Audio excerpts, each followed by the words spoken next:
Hello Millwall fans, Paul Eiffel here. It's time for Chat with Chaps.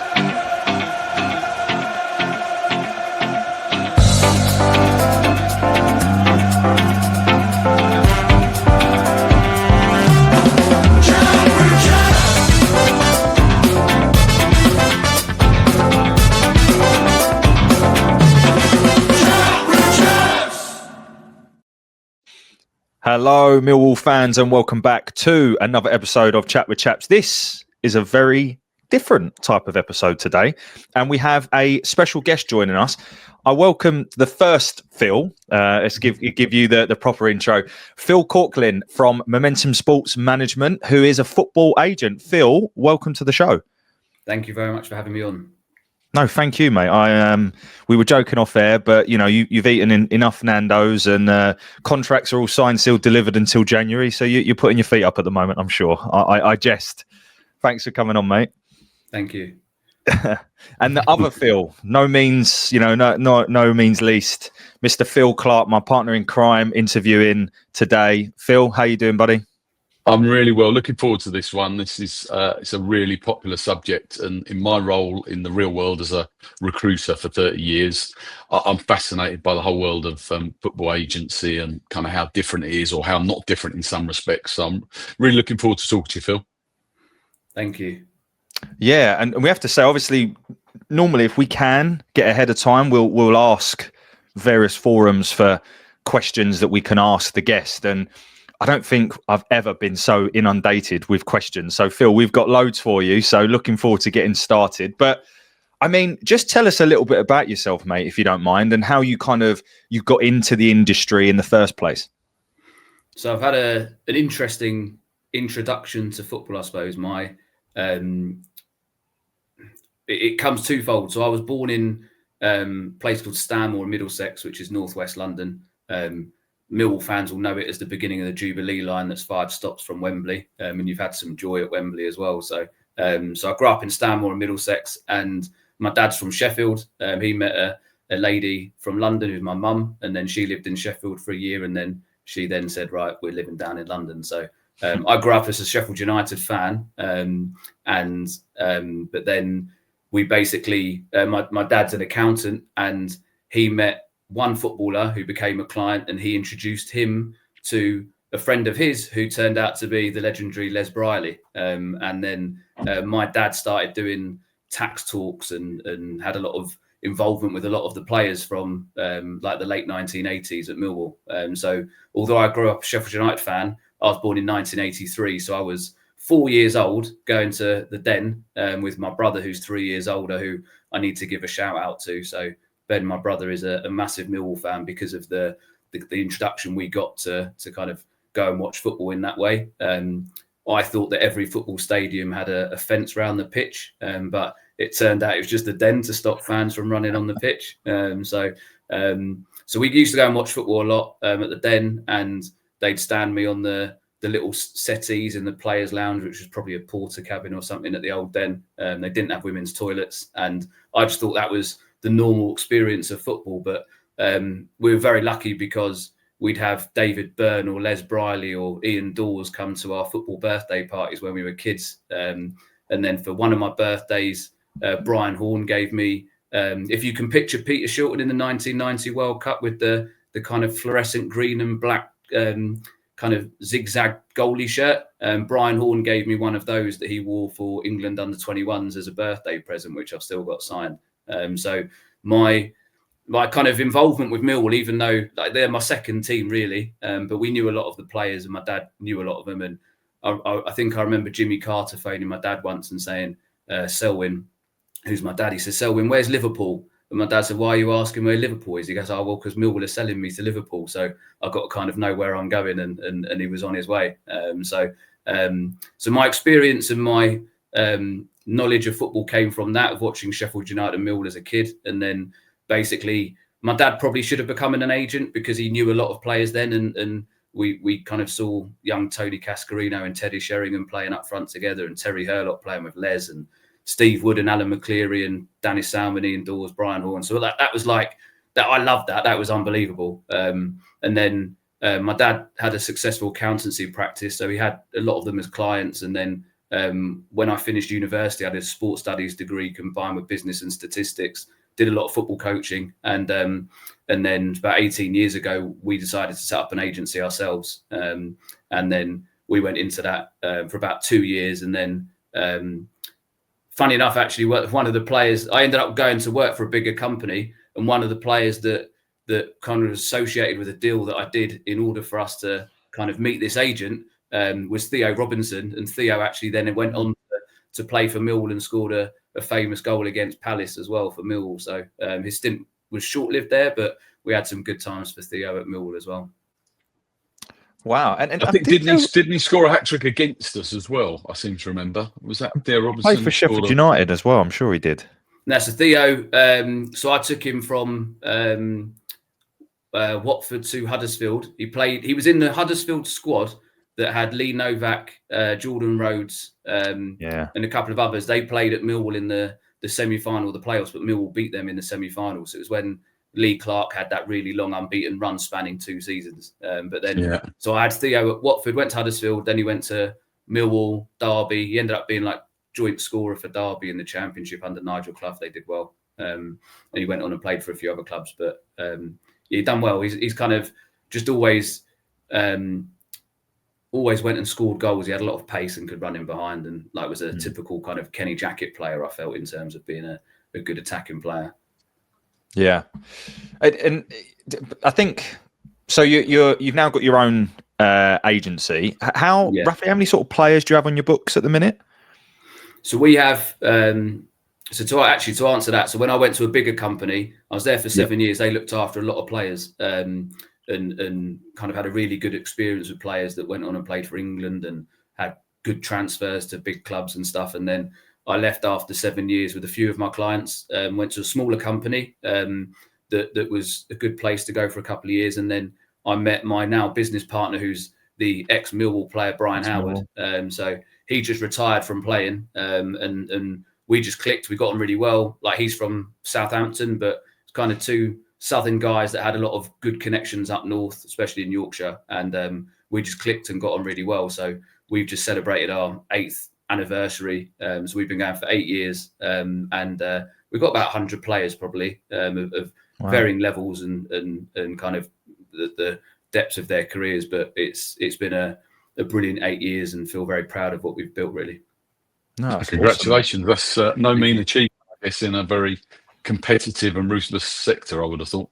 Yeah, very much so. It's hard like this. It's funny, there was a picture that my wife did a birthday cake for me, I think over COVID or somewhere after, and she printed out lots of little pictures of me with like life and business and whatever. And then somehow this one little picture of me that was probably 4 or 5 years old wearing a Sheffield United shirt, that they didn't even do sponsors in those days on the kits, but I'm looking at this little picture that somehow appeared on my desk. It's just survived the last few years, and it's me of this little kid in my Sheffield United top. And I remember that my brother then was wearing a Millwall shirt that would have been like I think it was like the diagonal light and dark blue stripes, possibly with Lewisham on the front. So I remember that when I had that photo, my brother was standing there in his full kit in his in the late 1980s Millwall shirt. So it's kind of nice to think that you look back on those days and think that I feel very, very fortunate that I'm able to work in an industry that I've grown up loving, that I've been involved in. You see players' journeys and how it affects their lives off the pitch as well as on it. And I just feel very fortunate to have, to a lesser or bigger extent in some cases, but you have some involvement with their on the pitch success. And it's just I just feel very fortunate to be involved in that, really. I bet, yeah. So talk to me a little bit about, in layman's terms, what an agent does, right? You know, because I think there's a lot of, misconceptions, a lot of press, if you like, over agents. Not all of it's good, as you know, but I would love just to hear from your perspective. What does a typical week look like? What does an agent do? So I think I know it sounds ridiculous, but in the broadest terms possible, it can be whatever someone wants to do. So you can be, you can literally sign a contract. You can have a representation contract with a player.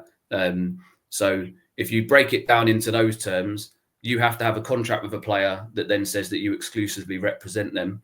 And that can be for negotiating a contract to transfer. It can be for a commercial deal, like a boot deal. But then as much as you potentially get paid on a transaction, the amount of work you do isn't just on that transaction. So it can be, you can sign a player, and especially maybe, and you'll ask this question, I think, later on as well, but you can sign a young player who maybe signs his first pro. You can sign him in the year of their 16th birthday, although FIFA then changed it, made it more complicated. But in layman's terms, it can be the year of their 16th birthday, and they can be a scholar, or they're going to get a scholar at the end of that year. And a scholar is when you're in like sixth form age, so 16 to 18.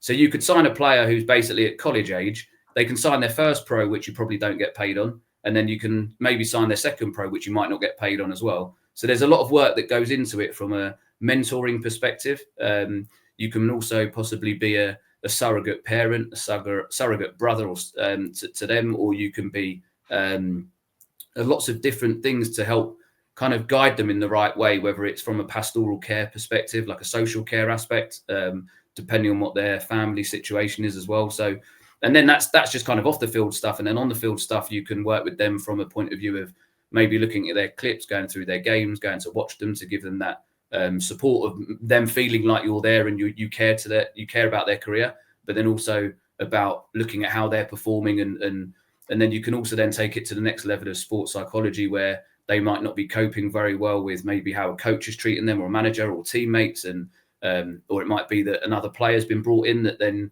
usurps their kind of level of seniority in a group. So then, or there can be things really not very good off the pitch. So you try and then find the right people to kind of plug into their lives to help them be the best individual they can be. Because I believe that as much as we talk about sports psychology, I don't think any of us can feel like if we get out of bed in the morning and we don't feel great, actually that our at work performance will suffer because of our feelings that we have in a social or a family perspective. So I feel like ultimately I want to make sure the player is in the best place possible off the pitch, and then they can then go into work and do the best they can on the pitch as well. So it's multifaceted, really.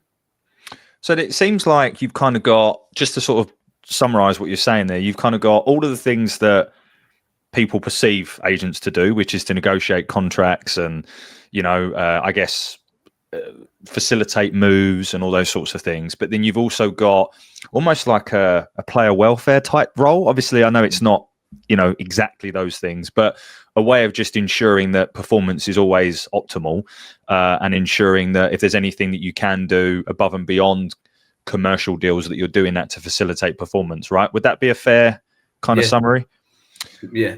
That's really interesting, isn't it? Because I also know that clubs, we've just had Craig Heskey on the show, who's Millwall's sort of player liaison officer, and he talks about his role in that. So it kind of feels like there's kind of a multi-prong approach to ensuring that players, because as you said, we're all humans, right? We're all humans. Things can affect us day to day. So that's super interesting, that one. What I would say is, going back to one of the points you said there around, 16-ish is when you can first sort of speak to a player. How do you go about recruiting them? And then sort of building on that, we had a young lad recently, just one example, called Joshua Stevenson, who I believe now is 18, 19. But, he chose a path to move from Millwall to Brentford for, I don't know, whatever reasons. And again, what sort of role would an agent play in making that decision as whether to stay at Millwall and pursue a career or move to Brentford? So I guess a multifaceted question there, Phil, but just trying to understand that early life part of the life cycle there. So I'd say in terms of, say, 16 to 19, I think it's really integral in a player's career. I think in terms of how I go and sign a player like that, since COVID, football clubs, or say pre-COVID, to paint a picture, I've been doing this for 18 years, so I'm 42 now. So when I started, I was early 20s and or mid 20s, and you could go and watch an 18s game, and you could stand on the side of the pitch. They'll have the rope around the pitch. You can chat to parents, you can talk to people, and it's all pretty okay. The problem is that there'll be some people who aren't the best individuals in terms of conducting their business in the correct way. And clubs were not very happy with the amount of agents that were trying to get into parents or young players to try and cause problems. The issue is that then it gets driven underground, because then people have to try and contact parents or players in ways that they shouldn't do. But the people that don't do that stuff won't sign that player. The people that do that stuff will. And then you'll then actually create a situation where the wrong people are looking after the players that you're actually trying to protect. And I think that situation has only got worse, because since COVID, clubs then shut down everything. You couldn't go and watch games.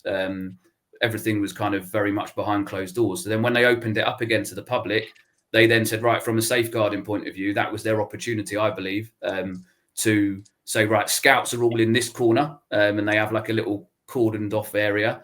Agents normally get put with the scouts. You're far away from the parents. Yes, you can come and watch the game, but you've got to sign in, very much state that you're an agent, wear a lanyard so everyone knows you're not allowed to go and talk to parents and stuff like that. I don't necessarily have an issue with it, because actually parents and players need to be protected. And when there's unscrupulous individuals who will try and do things to take a player from a football club and say, well, actually, I can try and make some money off this because I can do a transfer that will benefit me, then that's the people that they're trying to protect the players and the parents from. The issue is that if you're 16 years old and your parents don't know football too well, or even like you guys, like the amount of questions that you've had and the interest in the fact that I'm an agent, there is so much knowledge about football, but not necessarily so much knowledge about the finance or the regulation side of it that come with players' welfare, transfers, contracts, what age you can move to another club, all that kind of stuff.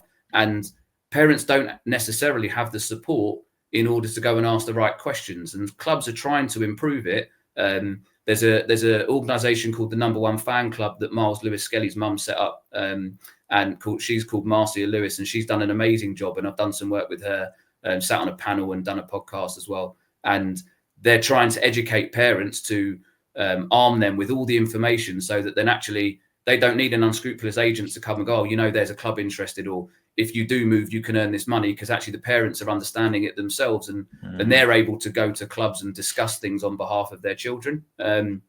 So I think awareness is getting better. The regulations are there to protect people. The next question that you asked about Joshua Stevenson, I can't necessarily comment obviously on that specific situation, but the hardest thing is if I try and sign a player. So if you go to like a talent ID point of view as to how do I sign a player and how do I go about it? And then what are the reasons why you target a certain player? So you could say, for example, as an agent, I need to go and show that I add value to a player's career. That's why you do it. So in any job, or even like if you break it down to, if you're going to go and book a holiday, we can all book flights on the internet and we can all find a hotel on Expedia. But actually, if you don't really know where you're going, you don't know the best areas, and you're not sure about, the certain resources or places you want to visit, you then phone a travel agent and you go, right, can you build a package for me? And I want you just to sort it out for me, and I don't have to do a lot. So from an agent's point of view in football, it's like that, but times 100, because there's so much stuff that can be talked about in terms of finance or pathway, opportunity, playing style, the players within the squad, and where a player is going to fit in all of that. So for me as an agent, it's about utilizing all of that information at hand to decide whether something is right for a player to move from one club to another. And I think what's really difficult these days is that moving from the EFL to the Premier League is harder than it's ever been before. The teams that are getting promoted, it's shown like this season they're doing better, but in last couple of seasons they've got relegated again. So for a young player, if they're at a football club and you can't identify whether the pathway is there for them in their position or their status at that moment, if another club comes calling, you then go, well, actually, how much, if I didn't move to that club in the Premier League and I was going to stay at my club in the FL, how much would I have to do in order to kind of build my career forwards in order for that team to buy me in the future as a first team player? Or can I make that jump up now where I can then maybe be further away from the first team, but I'm higher up. So therefore,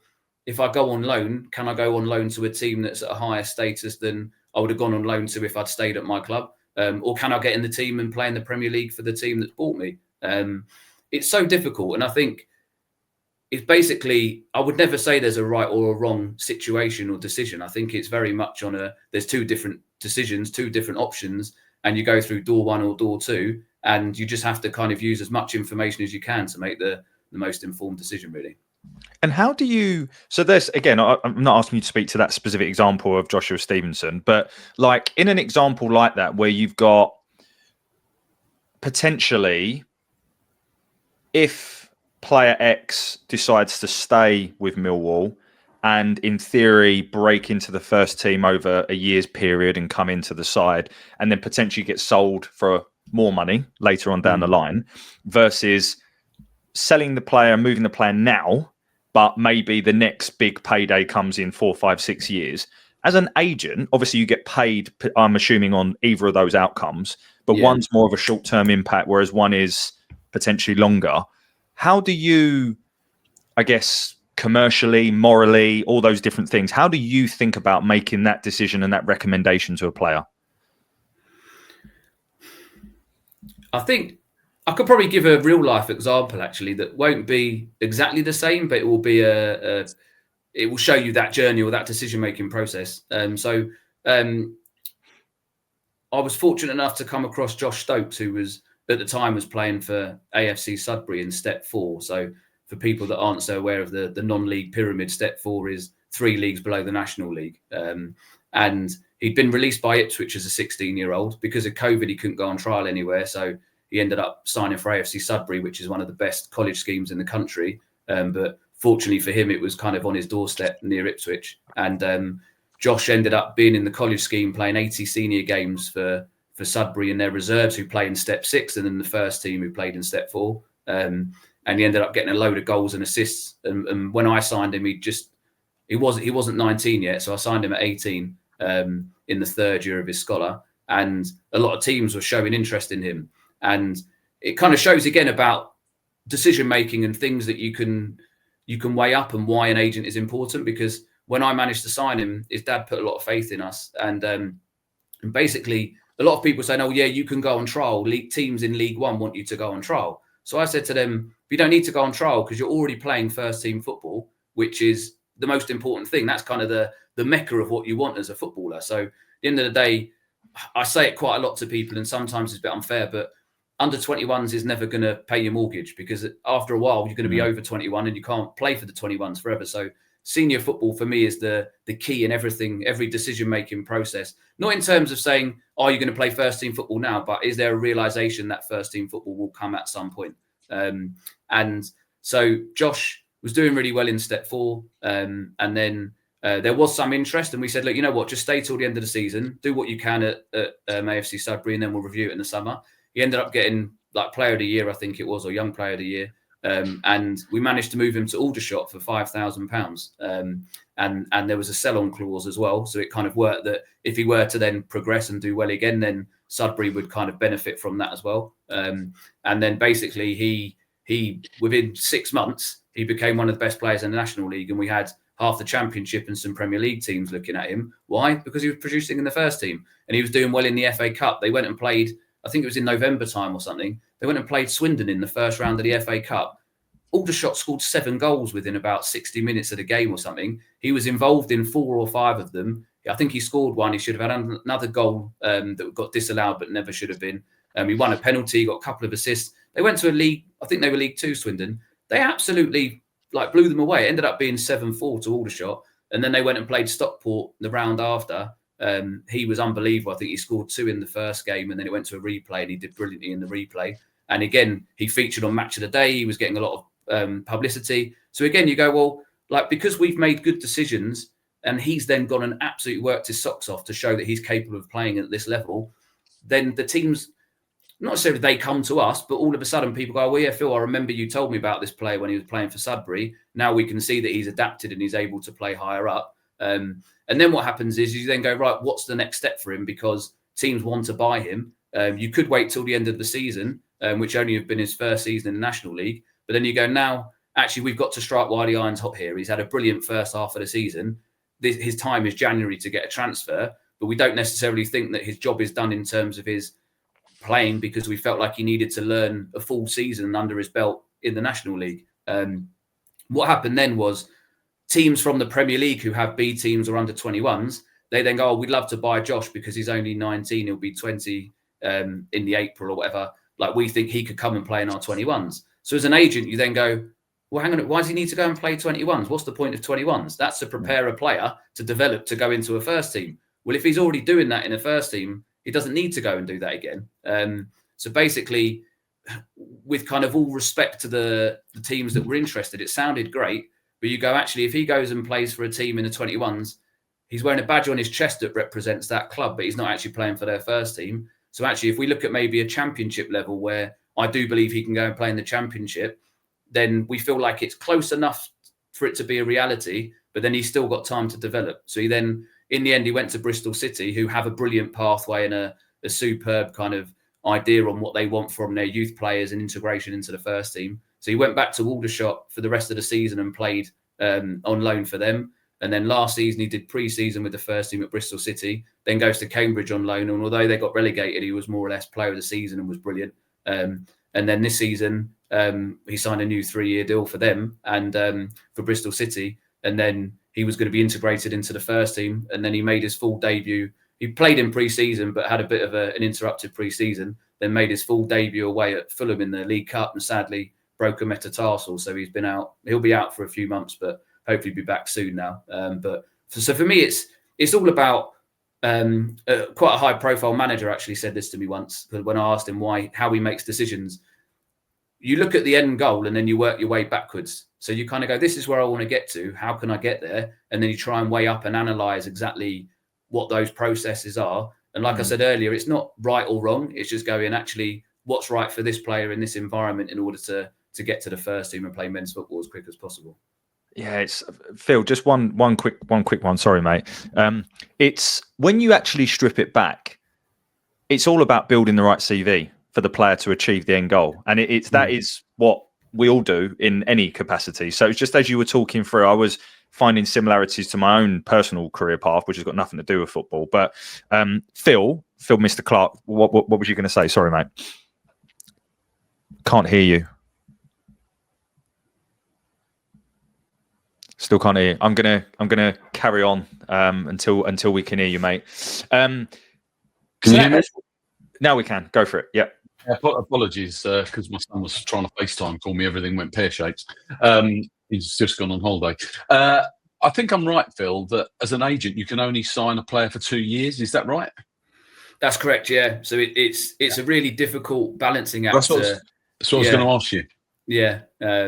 So I think what we try and say to players and families is, if you sign a short-term contract with an agent, in a way, that is saying to a player, an agent rather, I need you to do something now for me. And if you don't do it now for me, then like I'm going to go and find another agent. Or you even have some players that, very transactional, exactly that. And sometimes players will say, I don't have an agent, but if you find me a deal, then I'll sign with you. And sometimes in certain regards, you kind of go, actually, I'm okay with that because there's less pressure on me. So it depends. It's very situational. If there's a player who's 28 years old and you kind of go, I really like him, I think I'd love to represent him, I'm not sure how much demand there is for his services, but if I can go and find him a club, which I think I can, he'll sign with me, and then we can then work together. Yeah. But on the whole, for a young player, you say, actually, you don't want me to try and create a transactional situation here. You want me to be doing it for all the other reasons. And therefore, if you work together for a longer term, then actually the money will come. So we always say there's enough money in football for a player. So don't chase the money, because if you're good enough and you do well, the money will come after. And as a result, for agents, it's exactly the same. If we do well and we work with the player for the long term, we will benefit from it. But we don't want to start chasing the early money, because I just think it can derail a player's career before it started, really. So how do you get around that? Because if you've got a contract for 2 years with a player who's, say, 17 or 18, you want to build a life cycle for that player over probably 6 to 8 years, really, because that's the period in which they're going to start reaching their peak. How are you able to do that? Because there must be a lot of trust in that. They might get to the end of the 2 years and then suddenly decide to drop you and go with somebody else, and you've invested all your. I think you mentioned earlier that you might not even get paid on their first or second pro contract, which seems quite alien to not get paid for your work. But how do you get around that? Trust, and then trying to identify who you're working with, the family, the player. Like I'm Jewish, so I'm kind of I'm a bit observant. I'm not that religious, but I'm quite observant in terms of my learnings and things. And in the Bible, it talks about God made man in his own image. And what we try and do is we try and explain that to a player, that whoever you choose as your agent has to be in the same image as you. You have to have someone that's portraying exactly how you want to be coming across, whether that's in their dealings with the manager, whether that's in dealings with the hierarchy in a football club. And you can have a player that goes in. I had it once actually where a player went in and the manager said to him, "Oh, your agent's been phoning clubs because you're trying to get out." And the player said, "No, it has nothing to do with me. That's my agent." And then the manager said, "No, you are your agent." And it hit home to me as much as where he said the player just would not take responsibility for that situation. And what we then try and explain to players is we all have to be on the same page. If I'm phoning the club and saying you're not happy and you don't want to be there anymore, if they pull you, you've got to be saying exactly the same thing, and you don't want to be throwing me under the bus. And I've got no issue with the agent being the bad guy or being thrown under the bus in certain situations. But in terms of that longevity of a relationship, it has to be about how the player trusts you to do the best for them. And it's not so transactional, and it's more about having someone who you believe can do the best for you, and the fact that not to play the blame game, that if their career goes well, it's because they've done well. If their career goes badly, it's because you've not done a good enough job as an agent. And I think what we're very fortunate is that the relationships we've had for a very, very long time, and most of our players, thank God and touch wood, have been with us for a very long time, is that we all believe that actually if it's going well, we've all done well. And if it's not going so well, then we've all got a part to play in trying to fix it or kind of raise it above water again, really. Have you ever had a situation, though, where you've placed that trust in a player, you've put all that work in, and then you've got the bad news, and you've come away from a situation feeling, pretty let down, I would guess. I mean, that must happen, doesn't it? Yeah, in 18 years, it's happened a few times. And I'd say that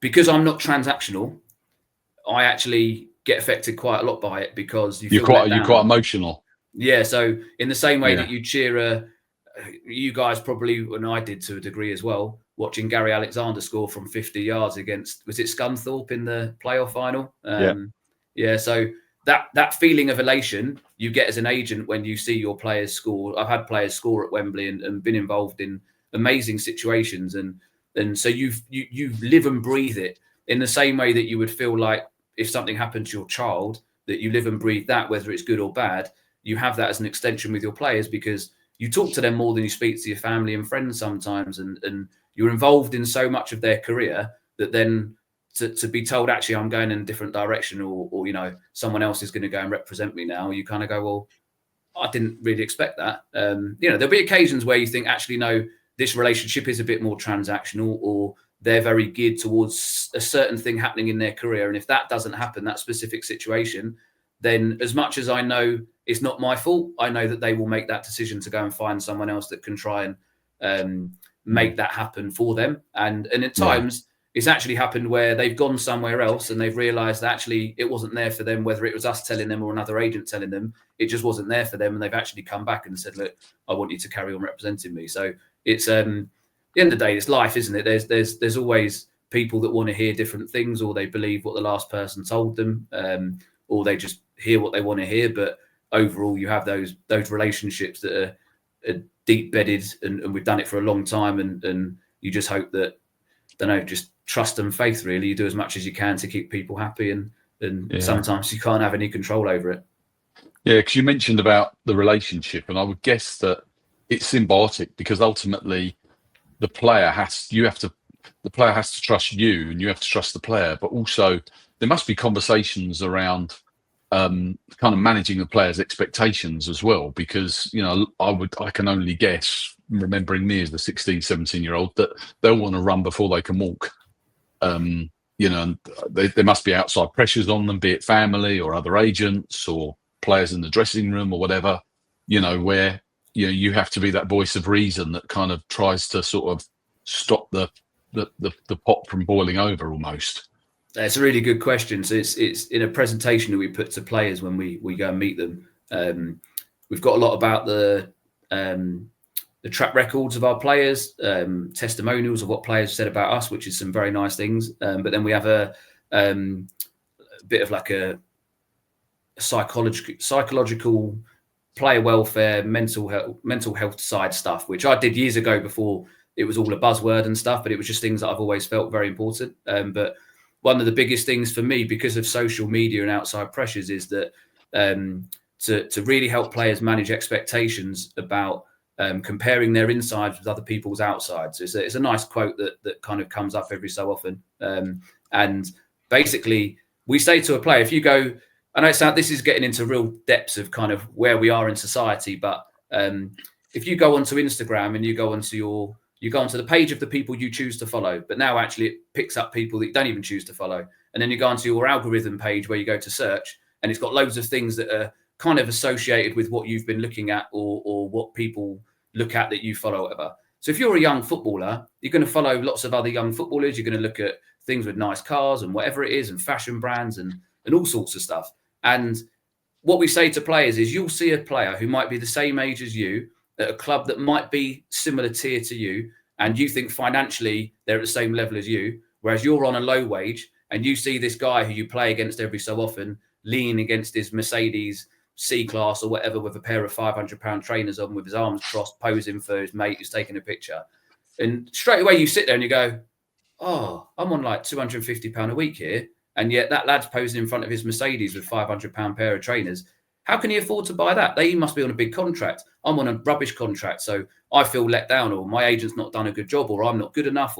And we try and say to players, his dad's probably bought him his car, and he's probably spent 3 months worth of wages on the fact that he's bought those trainers, and he might not even be getting in the team, or there's no pathway, and he might not be on the wage that you're thinking of. But all of those things straight away go to your head because you've seen one image on social media. Yeah. So there's a load of good things on social media, but there's so many different kind of scouting profiles and all sorts that are talking about the next best thing, and all these young players and all their pathways, and this one got that move and this one got that move. And for me, it's about basically, in the same way that you try and bring up your children, you kind of go, look, within our own bubble, within our own house or our own walls, we have our own ethics, our own ideals. We try and manage our finances correctly. We can only control what we can control. And outside of that, we can't affect that. So actually, you have no idea whether it's right or wrong, but it doesn't really matter because it doesn't affect our own situation. So for us, it's about saying, you're in your situation, you've got your pathway, you need to get in the team and play as well as you can and progress as much as you can. Once you do that, can you get in the first team? Do you need to go on loan? Is there a 21s? Is it a style thing? Because sometimes there is a style issue in terms of playing under a certain manager with a certain style. And sometimes players will say, I've been born in the wrong country, because you might have a really little technical player that is, we're on a Millwall podcast. So, in terms of that, if there's a little central midfielder who can get on the ball and get on the half turn and start linking little passes together, as against a 6-foot player that might kind of cover 12K a game and be able to really break up play and be really physical and strong and score a header at a set piece. There's different pathways for different players in different environments. Which one of those is Millwall, Phil? Sorry, I got confused there. So because I've grown up watching Les Briley, I'd say that he was definitely the one that could kind of break the mold, I suppose. But I think, but the thing is, it's funny enough, actually, is that then using that as an example, I went to go and watch Bristol City against Millwall's under 18s, actually. I don't know how many years ago it was now, 3 or 4 years ago, maybe. And there was a certain Romain Esse playing for Millwall. And I think he was playing on the right wing, coming inside on his left foot, going outside, dropping his shoulder. And we were like, who is this lad? So we Googled it, and you kind of go, oh, he's already got an agent. He's in a good position. He's unbelievable. And it's kind of those little moments where you go and watch. I've gone and watched Tottenham a few years ago, and it's all Mikey Moore playing for the 18s as a 15-year-old. And I saw Amari Hutchinson playing for Arsenal's 21s against Palace. He scored 2 or 3 in one half, and he was just out of this world. And you go and watch players like that, and I think that's kind of a real brilliant thing in my job, is that you're able to go and watch these situations, and then all of a sudden you see something where you go, now that player, he's destined to be able to progress. And then I suppose actually using that example of Esse, if you're good enough, you should be able to break through if the club structure, pathway, opportunity is there. But he was so good that you kind of felt like he was destined to get through. Doesn't matter about the style or anything else. It was actually about, does the manager have faith to go and put that player in? But he's that good that you believe he will get in and do well. Like I said, I can talk for England, but there's so many things, like it's multifaceted really as to what you can discuss with all sorts. Well, it's interesting with Romain because obviously he was to be sold, and actually, as much as we don't like Crystal Palace, style-wise, it felt like a really good fit for him, but it hasn't necessarily worked out thus far. But I do want to bring it back to Millwall, and I won't name the player, but I'm sure anyone listening to this will work out I'm talking about. We sign a young striker from a foreign country. Overseas. We've never heard of him. No one has. Can't imagine. Deadline day deal. Yeah, deadline day deal. All right, Phil. I don't even know, Phil, if he'd have been on your radar at this time. He comes over, first half of the season, manager doesn't really play him. We're like, what have we done? Spent this money on this unknown player. Then he starts playing, looks a real player, scores loads of goals. Then I think there's an agent change. And then all of a sudden, the start of this season, he's looked like a shadow of a player, but there's a new contract. And it's just like, there's so many bits there where an agent would be involved in either facilitating the first move, the change of agent over in the summer, facilitating the new contract. I just would love to get your opinion on, maybe a similar scenario or something that you can talk to, that because it just blows my mind, all those different things interlinking and what is clearly affecting performances on the pitch. I'd say that it's really difficult because in the same way that we've seen Visa at Brentford going to Newcastle and Isaac going from Newcastle to Liverpool, and then the Mark Gahey situation at Palace, it's kind of been it's been really difficult for those individuals and those agents to deal with that situation. But in a way, it's kind of straight away the questions were, are we going to see more players going on strike now because of these situations, and they force their move? But in actual fact, the Raheem Sterling situation has been highlighted a little bit in terms of the fact that he was training at 8 o'clock at night, not with the squad because he's not in the 25-man squad. And was it detrimental to his well-being because he's not involved in the squad?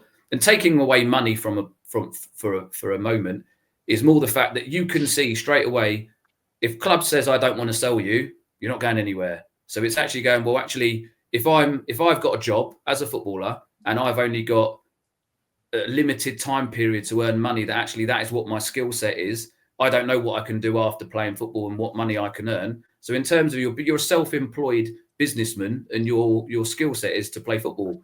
And therefore, a player needs to look after their best interests to make sure that they benefit from their skill set. And the difficulty is that if you don't strike while the iron's hot in terms of getting the best deal for yourself, if you were to get injured or there is a dip in form or they don't sell you or a new manager comes in, your opportunity to go and upscale or cash in your chips or however you want to describe it, that can go very quickly. So if there's an opportunity to get a move or to capitalize on it by getting a new contract, you have to benefit. You have to try your best as an agent and as a player to get the best opportunity you can to upscale it. But then it's about balance and not upsetting the apple cart and causing issues too much to the detriment of the player's career, I suppose.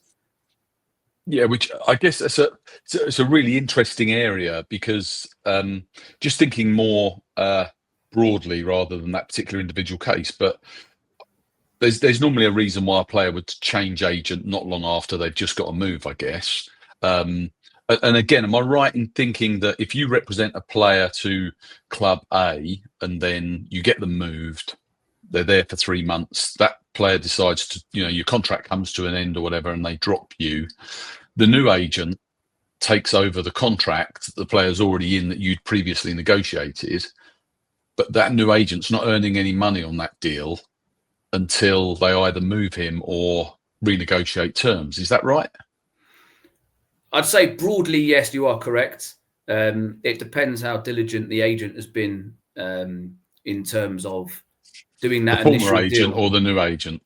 the former agent. So the former Right. agent could do a transfer for a player. He might think, oh, I'm on a bit of like thin ice here with the player. I need to produce the move, but actually I don't think I'm going to keep him for much longer. I need to guarantee my money. So the club might say, actually, look, within the agreement, we might not pay you as much, but if we guarantee it, like I'm earning that, whatever. And then even if the player gets sold or a new agent takes over and does a new deal for the player, the agent has guaranteed his earnings for the length of contract or just for, the deal that he did. Broadly, though, it's more the first one that you said, which is that you negotiate a deal on behalf of a player. You're getting paid every year over the duration of his contract while he's at that club. But if then your contract with him runs out and a new agent comes in and does a new transaction that supersedes your previous transaction, then the new agent will start earning and the previous agent will stop earning. Yeah. So I guess if I'm a player, I join a club, change agents, there could be a pressure from an agency to either force a move or get new terms agreed, even if you've got 3 years left on your deal, because they're repping a player that they're not making any money off. I'd say it can seem like that, and sometimes it might be like that. I'd say that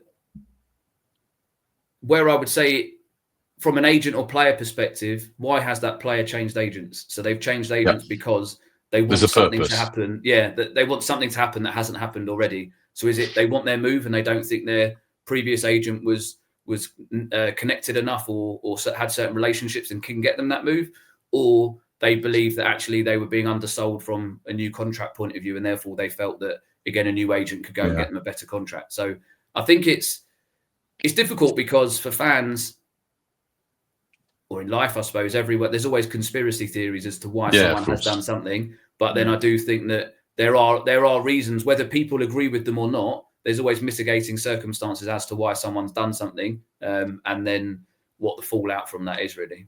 And I guess also coming back to your point, ultimately at the end of the day, the players making the decision to change agents and those things, ultimately it is all driven by the player stroke their family, as opposed to the agents aren't driving the change of agency, are they? I guess because someone's got to sign that contract and make that decision. I'd say it takes two to tango. So I'd say that I think a player's not going to think of, a player can think about changing agents because they're not happy with who they're with, but then they have to go and choose someone else. So how are they going to choose the other party can make it quite sexy to make the change. Exactly that. Yeah, I'd say so. But just last one on this, Chris. I guess also though, when you change agency, and this is where the conspiracy theory comes in, not long after you've changed agency, suddenly that player starts getting linked with loads of random clubs all over the world, and you're sort of thinking to yourself, we had Idemo Amaku not long after joining us from part-time in Ireland. There was a reporter in Ireland linking him with like Barcelona, Real Madrid, and all these random clubs, and you're thinking, where on earth does that come from? But I guess also when you start seeing those links, as a conspiracy theorist, you start thinking, who's driving that? Is it the parent club? Probably not likely, because he's only been here a short period of time.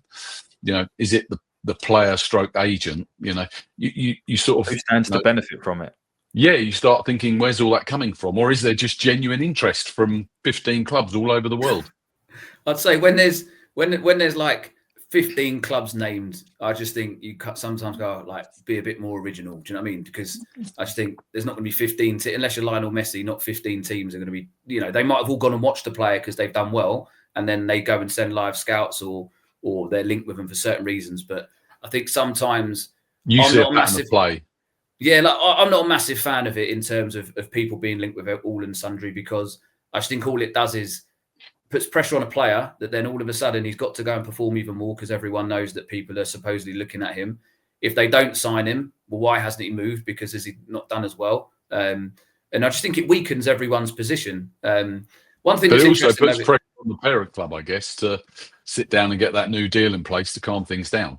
It does. I mean, sometimes I do feel like some stuff can come from the parent club as well, where they want to drive that interest because also they've got asset value and they want to take advantage of that as well. So what a great word asset is. Yeah, that's what it is. Footballers are assets, aren't they? And as much as just dehumanises it a little bit, doesn't it? It does, and I think that's where that's where so much of it gets lost in terms of when you talked about player liaison earlier. Someone you've heard it so many times. A player moves from one side of the world to another. They've come to England, and like even players that have moved to Manchester and they don't realise that Manchester's not very close to London, for example, and they thought they could just, nip in a taxi and pop down to Oxford Street or whatever, and then they realise it's not. So, there's so many things that come from it where players will move from one club to another and they're seen as a financial transaction. And fans will go, why has he not performed on a Saturday? You go, well, actually, he's travelled halfway across the country. His kids have had to move school. He now needs to sell his house, or does he rent his house? He doesn't know how long he's going to be at his new club, so he needs to decide whether he's going to buy or rent there. He needs to get all his utility bills sorted. He needs to register for council tax, because we've had players that didn't realise that they had to register for council tax if they're renting a property, and then they get a summons after that. 6 months after being on loan, they've got a summons for unpaid council tax. So there's so much stuff that comes from moving from one club to another that people don't see, that therefore it kind of suits some people's purposes as to see them as humans, or it suits them to see them as assets as well. And that's across the board, whether that's fans, agents, football clubs, people within football clubs, the media. Everyone's at fault at some point, but I think it's just trying to find that balance across the board to try and help humanise the player and understand the situations that they're in and why they're looking to make those decisions, really. And I've got two questions that span to very different paths. So I'll ask one and then we'll come back to the other one just to follow up on that, Phil.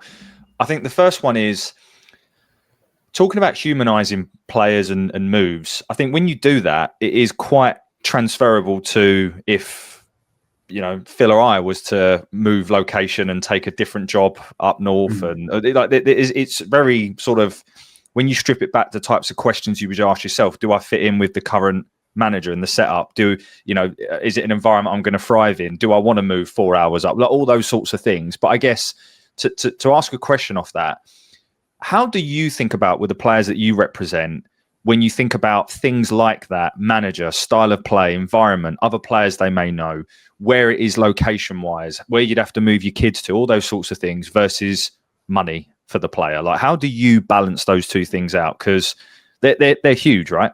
Can I just add to that, Bill? Also,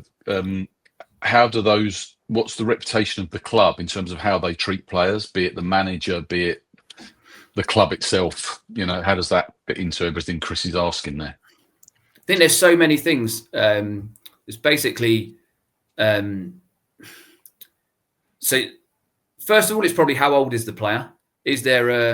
Are they 19, 20, where they've got many years ahead of them, and therefore they can see that actually it's more about pathway, opportunity, progression, and the money will come after. Is it going to be their last biggest contract in their career, because then they're at an age where maybe they feel like the contract that comes after that will be not as high, so therefore they think, right, I've got to maximize the value of that contract? Or is it actually that they're towards the end of their career, they've got kids in a school, that the next move will be on vastly less than what they were earning before? So actually you literally draw a circle around like an hour and a half radius, and they say, right, actually I'm going to go and maybe earn this amount to go more local, because actually it's more financially beneficial for me than if I were to move my whole family to the other side of the country for £500 a week more, whereas actually I'm going to be far worse off. So there's that aspect of it. And then really when you get into more depth, it's about looking at, if you've got a player who's maybe 20, 21, 22, you can see that they've got real progression in their career. They're banging a load of goals. They're kind of getting awards. They're kind of getting real good publicity from what they're doing. Then all of a sudden it gets into a much more in-depth discussion about using data analysis to work out actually what style the club plays, what opportunity there will be. If he's a striker, you go, how many strikers have they got? What have they? What's their history in terms of buying players and selling players? So some clubs might buy players at a certain level, but then be happy to sell them for maybe 2 or 3 times the value that they bought them for. And there might be other teams that buy players and won't sell them unless they're getting 10 times that value back. So you kind of go, well, actually, what age is the player? Where does he need to go next? Actually, I don't really want him to go to that club because they might not sell him for 2 or 3 years. And that will then, we might miss the opportunity for him to then go again. Phil, sorry to interrupt, just to jump in on that part there. So based on what you just said there, does that mean now, from your perspective, and I'm putting you on the spot here, Millwall is a more attractive proposition to a player because we are buying and selling players? We've introduced this new model, as opposed to before, where you look at someone like Jed Wallace, who we rejected all sorts of bids for, they're not going on a free. So we've kind of adopted that model that you just talked through. Yeah, I'd say so, because I mean, I love Millwall anyway, and I feel they did some brilliant work. And when they signed the likes of Jed, they signed Jed, Jake Cooper, you know, Steve Morrison many years ago. So in terms of the George Savile, of course, my hero. Yeah, exactly. So like, there's so many players that actually Millwall did really under the radar work of bringing players in, whether that was players who were slightly older and they got a lot of years out of them, or whether they took them in when not many people kind of saw value in them and they got real value from them. I think, so I always saw them as a very good place for players to go to. I think what's changed is now for you to have a model where you are buying and selling players, you do also need investment. So if you've got a bank of money, you know, actually we can go and buy 3 or 4 and maybe 1 or 2 might come off, but we need to know that there's an element of risk that 50% of our investment or 75% or even 100% of our investment might not come off. So we will make a loss. So when you were operating, when you were signing the likes of Jed Wallace and Jake Cooper, I don't think there was as much investment from a transfer kitty perspective. So therefore you had to kind of shop in certain markets. And I think you got incredible value from that. I think what we've seen now is a slightly bigger investment in the transfer kitty. And when I say that is we know how much money gets put into football clubs where they know it's a complete, like they're never getting their money back. So when I say investment, I never want to criticize anyone that puts money in a football club, because it's incredible what people do in terms of benefactors and the Berylson family and what they've done for Millwall has been incredible. But I think now in terms of buying and selling players, I think Zion Fleming's probably a good example of going, actually, you know what? He's not going to be here forever. We've received X. We bought him for X amount. We've now got to a point where a team that's getting promoted to the Premier League or wants to get promoted to the Premier League is giving us this. We have to take that and then reinvest it and keep going. So I think Millwall have been changing over the last 4 or 5 years anyway to get to this point. And now we're seeing the kind of fruits of that labour, really. I think you're right. It's Zian and then Kasper. They kind of started that model. But then more recently with the very sad passing of John and then James Berylson taking over, it's almost been supercharged to an extent. Yeah, that's what that's what it feels like. And I mean, it's going to be an interesting ride to see how that all plays out, I guess. Very much so.